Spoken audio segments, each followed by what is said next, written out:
বিজেপিতে যোগদান করছেন আমাদের এই পঞ্চায়েতরা, এটা কথা নয়। কথা হচ্ছে এই পঞ্চায়েতরা বিজেপির প্রতীকে গত পঞ্চায়েত নির্বাচনে নির্বাচিত প্রতিনিধি। অন্দরান ফুলবাড়ি 2 আমাদের প্রধান এখনো প্রধান আছেন।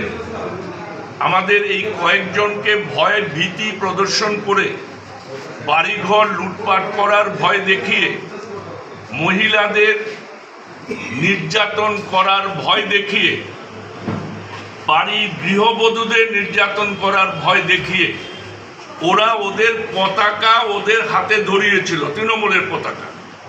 কিন্তু মূলত এই পঞ্চায়েতরা কখনোই বিজেপি ছাড়া তৃণমূলের নয়, কারণ তারা বিজেপির প্রতীকে নির্বাচিত।